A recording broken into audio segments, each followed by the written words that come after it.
जय श्री कृष्णा मित्रों, राधे राधे। आप सभी का बहुत बहुत स्वागत है आपके अपने चैनल भक्ति सागर में।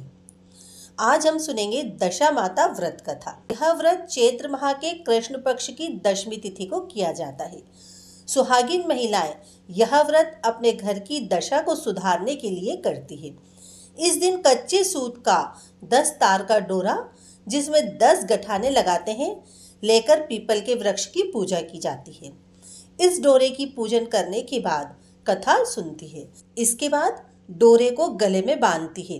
एक ही प्रकार का अन्न एक समय खाती है। विशेष रूप से अन्न में गेहूं का ही उपयोग करते हैं। यह व्रत जीवन भर किया जाता है और इसका उद्यापन नहीं होता है। आइए सुनते हैं इसकी कथा। प्राचीन समय में राजा नल और दमयंती रानी सुखपूर्वक राज्य करते थे। उनके 2 पुत्र थे। उनके राज्य में प्रजा सुखी और संपन्न थी।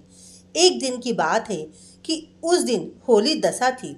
एक ब्राह्मणी राजमहल में आई और रानी से कहा, दशा का डोरा ले लो। बीच में दासी बोली, हाँ रानी साहिबा, आज के दिन सभी सुहागिन महिलाएं दशा माता की पूजन और व्रत करती है तथा इस डोरे की पूजा करके गले में बांधती है, जिससे अपने घर में सुख समृद्धि आती है। अतः रानी ने ब्राह्मणी से डोरा ले लिया और विधि अनुसार पूजन करके गले में बांध लिया। कुछ दिनों बाद राजा नल ने दमयंती के गले में डोरा बंधा हुआ देखा तो राजा ने पूछा, इतने सोने के गहने पहनने के बाद भी आपने यह डोरा क्यों पहन रखा है? रानी कुछ कहती इससे पहले ही राजा ने डोरे को तोड़कर जमीन पर फेंक दिया। रानी ने उस डोरे को जमीन से उठा लिया और राजा से कहा, यह तो दशा माता का डोरा है, आपने उनका अपमान करके अच्छा नहीं किया। जब रात्रि में राजा सो गए थे तब दशा माता स्वप्न में बुढ़िया के रूप में आई और राजा से कहा, हे राजा, तेरी अच्छी दशा जा रही है और बुरी दशा आ रही है। तूने मेरा अपमान करके अच्छा नहीं किया। ऐसा कहकर बुढ़िया अंतर ध्यान हो गई।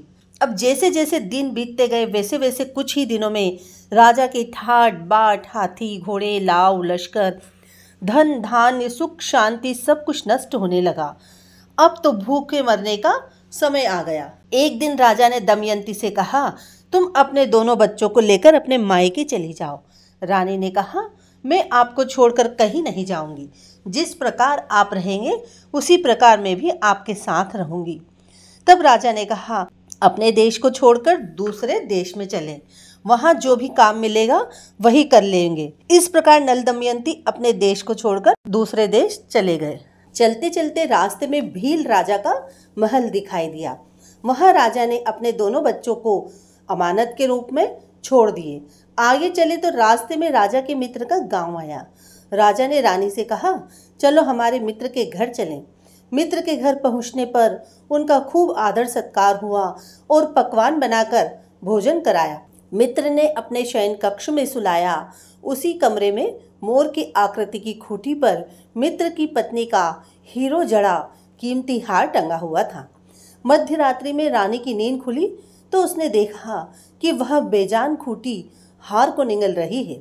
यह देखकर तुरंत राजा को जगाकर दिखाया और दोनों ने विचार किया कि सुबह होने पर मित्र के पूछने पर हम क्या जवाब देंगे, अतः यहाँ से इसी समय चले जाना चाहिए। राजा रानी दोनों रात्रि को वहां से चल दिए। सुबह होने पर मित्र की पत्नी ने खूंटी पर अपना हार टंगा हुआ देखा। हार वहां नहीं था।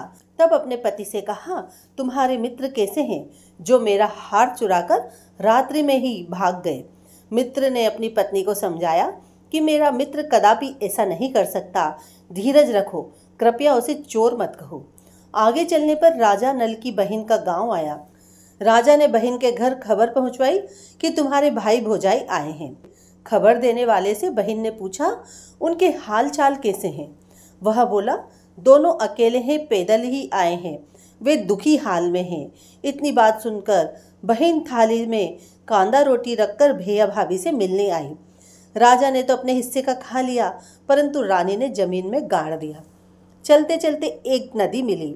राजा ने नदी में से मछलियां निकालकर रानी से कहा, तुम इन मछलियों को भूंजो, मैं गांव में से परोसा लेकर आता हूँ। गांव का नगर सेठ सभी लोगों को भोजन करा रहा था। राजा गांव में गया और परोसा लेकर वहां से चला तो रास्ते में चील ने झपट्टा मारा तो सारा भोजन नीचे गिर गया।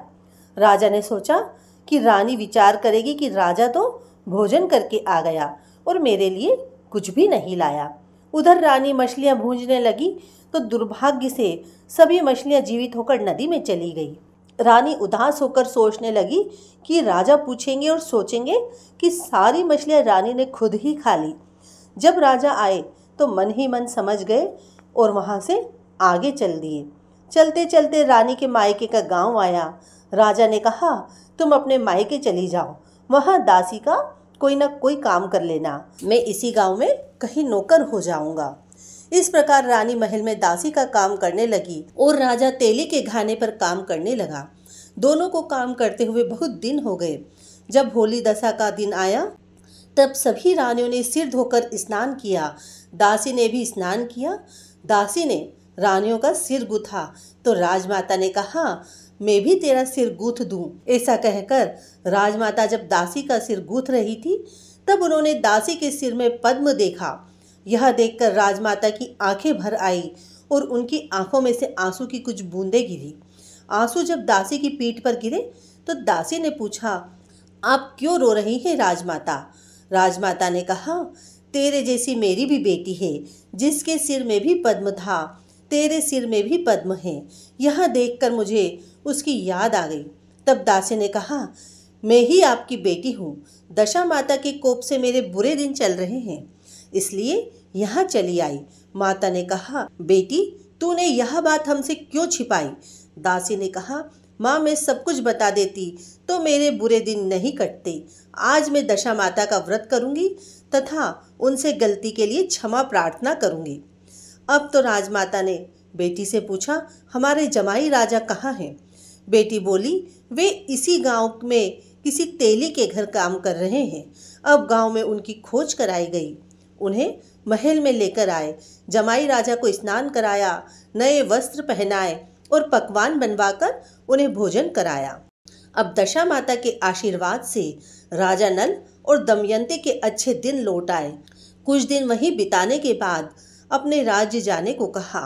दमयंती के पिता ने खूब सारा धन, लाव लश्कर, हाथी घोड़े आदि देकर बेटी जमाई को विदा किया।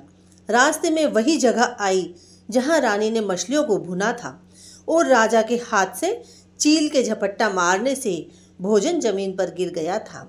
तब राजा ने कहा, तुमने सोचा होगा कि मैंने अकेले भोजन कर लिया होगा, परंतु चील ने झपट्टा मारकर गिरा दिया था। अब रानी ने कहा, आपने सोचा होगा कि मैंने मछलियां भूनकर अकेले खा ली होगी, परंतु वे तो जीवित होकर नदी में चली गई थी। चलते चलते अब राजा की बहन का गांव आया। राजा ने बहन के यहाँ खबर भेजी। खबर देने वाले से पूछा कि उनके हालचाल कैसे हैं। उसने बताया कि वे बहुत अच्छी दशा में हैं, उनके साथ हाथी घोड़े लाव लश्कर है। यह सुनकर राजा की बहन मोतियों की थाल सजाकर लाई।